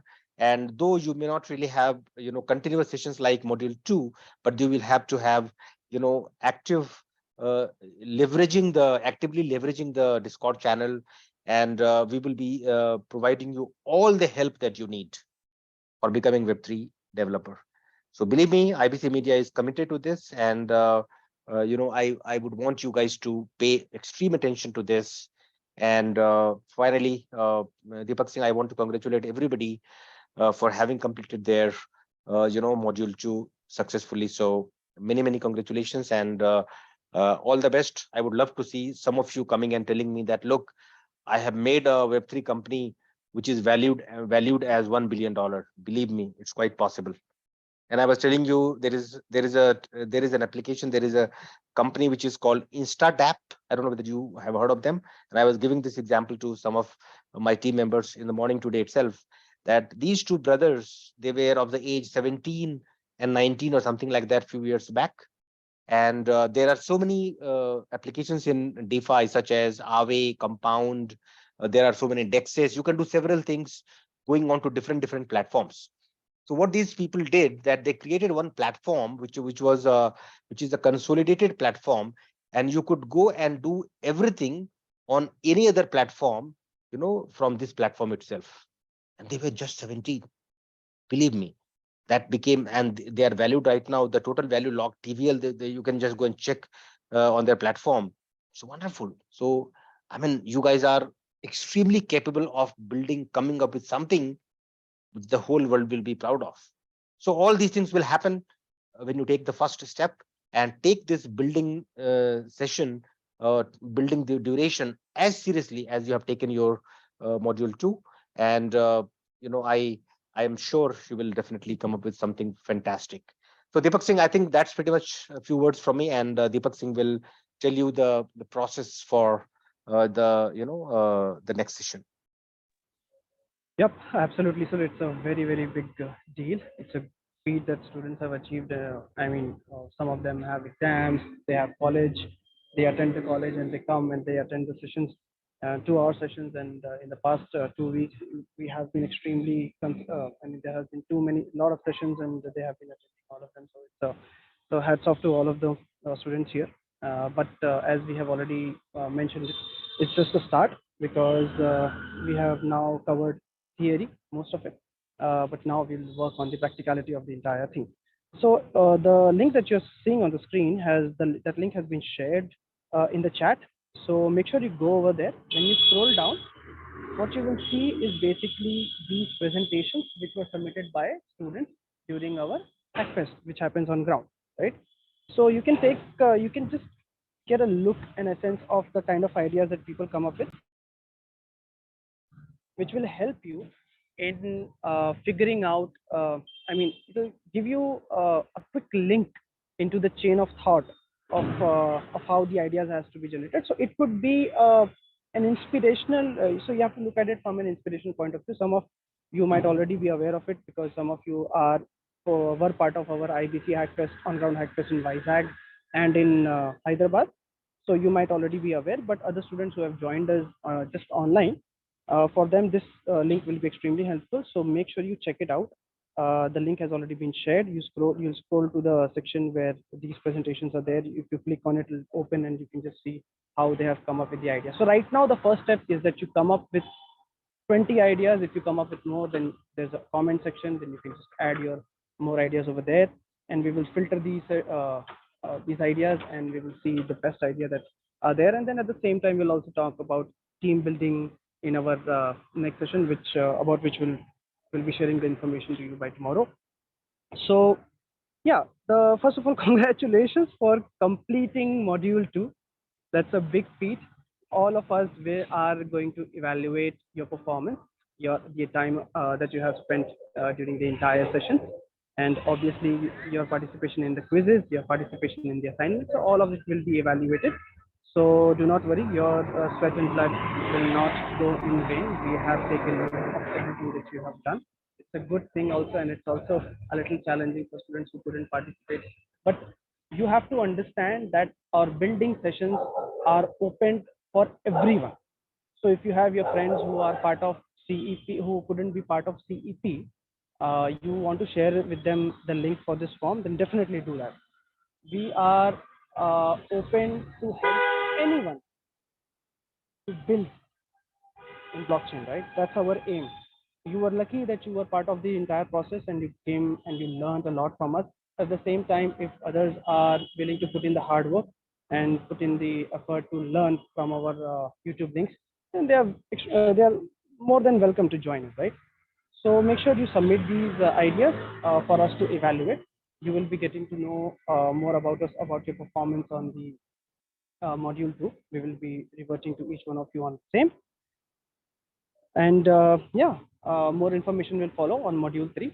So the official date for it to begin is basically 23rd, which is day after tomorrow. But for you, it can begin right away, right? Why wait for more one and a half days, right?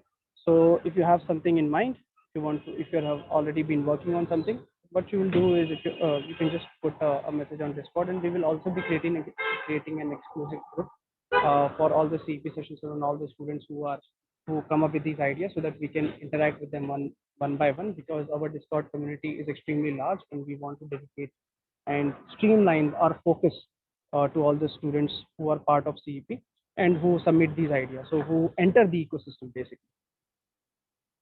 So make sure you utilize this entire process as efficiently as possible. So now we will move out to that part of the day where we'll once again have the quizzes and the assignment links. Deepak, I'll request you to please put them in the group chat. Yeah. So as you know, you have.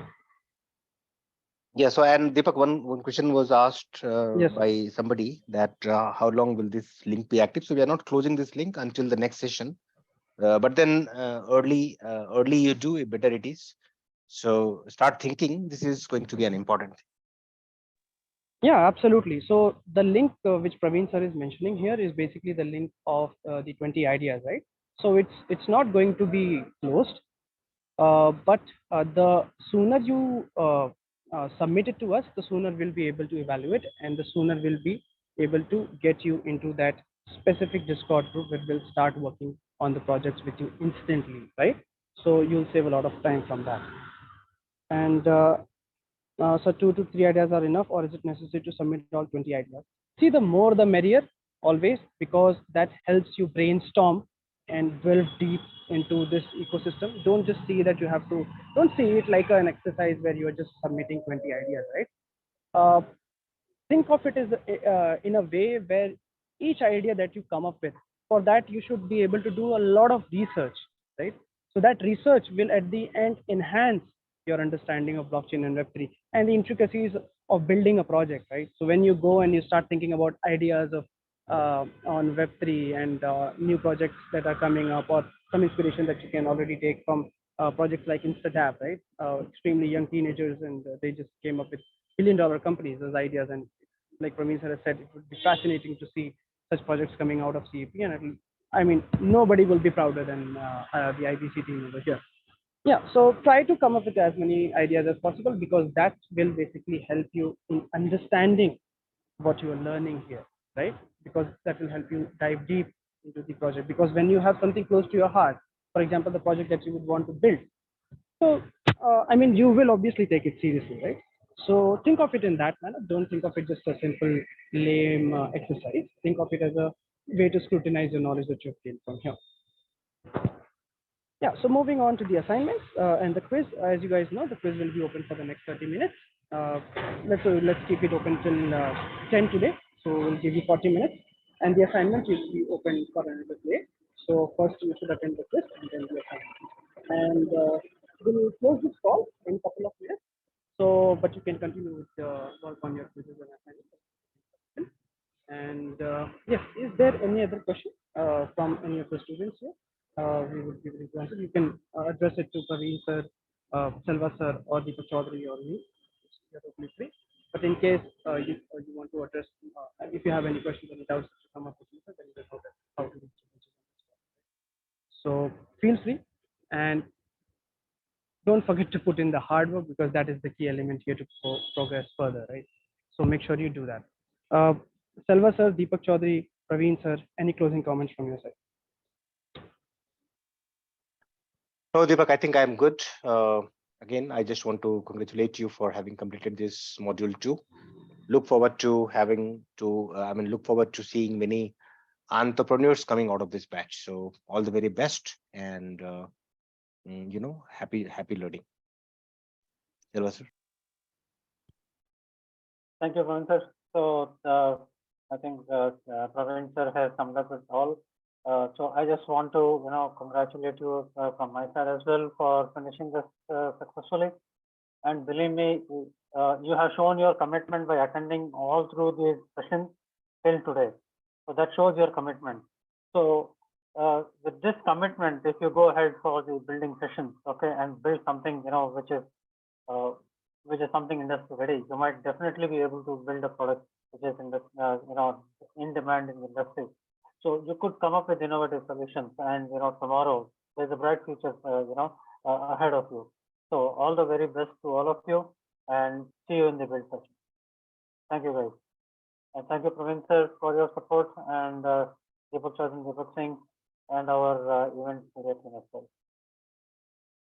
Yeah, thank you, sir. all of you. Yeah, thank you.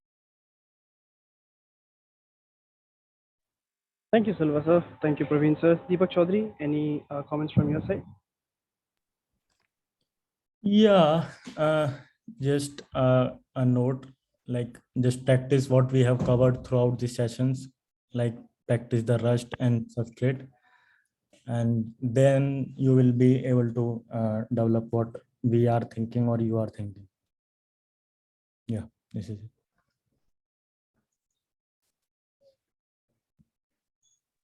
Perfect. So guys, that's about it from our end. Make sure you complete the quizzes. As I said earlier, we did keep the benchmark of 50% that you should score in the quizzes, but that shouldn't stop you from attending the quiz, because when we are evaluating your progress in this entire this entire module, we will see your effort, right? The effort that you have put in attending the sessions, in putting the quizzes, in completing the quizzes, and your improvement in those quizzes. So all of that will be evaluated, and that will definitely give you the brownie points that will save you, even if even if your performance in the quizzes has been below 50, right? So attend the quizzes. That's the key element. Complete the assignments, and we will make sure that if you have put in the hard work, you will earn the education certificate from IBC Media. No doubt, do not have any doubts about that. And the second thing that I want to add is that right now is not even half the journey that we have completed, right? This is just initial few steps, which were extremely important steps, right? Because we were working on the foundation, we are working on the basics. If you have put in the right amount of effort, the right amount of depth right amount of hard work in understanding the depth and knowledge of what Selva sir has taught, and what Praveen sir has taught, and what Deepak Chaudhary has taught, then you will know how important the next module is, which is the building session. So do not stop over here, because the journey is quite long from here further. But we are there to guide you in this entire process. We are here to make sure that you become an industry-ready blockchain developer. And that is the key takeaway of this entire IBC Continuous Education Program. Do not forget that. We want to make sure that each one of you become the blockchain developers. And I mean, we don't need to emphasize it again and again, but you would already see the difference and the knowledge gap that you would have achieved. I mean, the knowledge enhancement that you would have achieved compared to other students who might be your colleagues, or who might be in the same course or in the same years that you guys would be. So keep that and take that as a catalyst, take that as an inspiration of what lies ahead, and make sure you put in more effort to come out of this entire process in a much higher setting a much higher benchmark than you would have kept otherwise, or than any of us would have imagined. So that's all that we from IBC would wish for you to do and for you to achieve. And once again, thank you for joining in. Extremely sorry for the initial glitches that we had, but your commitment is what we are seeing, and that's extremely lovely, right? So thank you so much once again, everyone. This is the signing off of Module 2. We will see you all in Module 3. And we are not going anywhere. We are there for you on Discord, on WhatsApp. And I'm sure that you are not going anywhere as well, because our journey together has just begun. Thank you all once again. Thank you for joining. Have a great night. Complete your quizzes, complete your assignments, and we will be getting back to you very soon with a lot of new things to do and learn on, right? So keep that learning on, learning at home, and let's work towards becoming one of the best blockchain developers, not just in India, but in the entire world. See you all. Thank you so much. Have a great day. Have a great night, and have a great day